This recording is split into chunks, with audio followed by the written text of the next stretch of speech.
রাজশাহী বিশ্ববিদ্যালয়ের আবাসিক হলের শিক্ষার্থীদের মধ্যে চর্মরোগ ছড়িয়ে পড়েছে। আক্রান্ত হচ্ছেন মেসে থাকা শিক্ষার্থীরাও।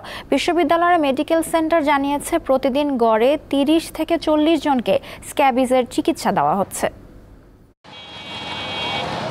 উত্তরবঙ্গের সর্ববৃহৎ বিদ্যাপীঠ রাজশাহী বিশ্ববিদ্যালয়ের আবাসিক হল ও মেসে থাকা শিক্ষার্থীদের অনেকের চুলকানির সমস্যায় ভুগছেন। হাত পা সহ শরীরের বিভিন্ন স্থানে খোসপাঁচড়া বা স্ক্যাবিজের কারণে এমনটি হচ্ছে।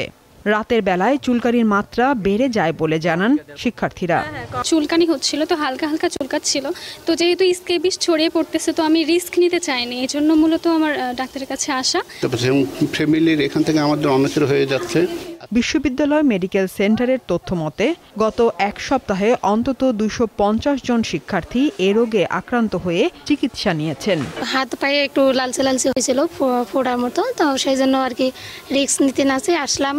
মানে সমস্যা হয়, তো আমি আজকে ডাক্তারের কাছে এর আগে দেখিয়েছি, তো সেরকম ফল পাইনি, তো আমি আজকে ওনার কাছে আসছি, উনি আবার টেস্ট দিয়েছে।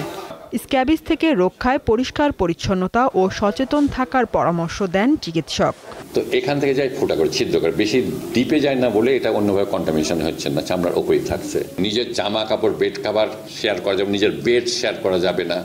তিনি বলেন, খোসপাঁচড়ার সংক্রমণ ঠেকাতে আক্রান্ত ব্যক্তির সংস্পর্শে আসা সবার চিকিৎসা নিতে হবে। দীপ্ত, বার্তা কক্ষ।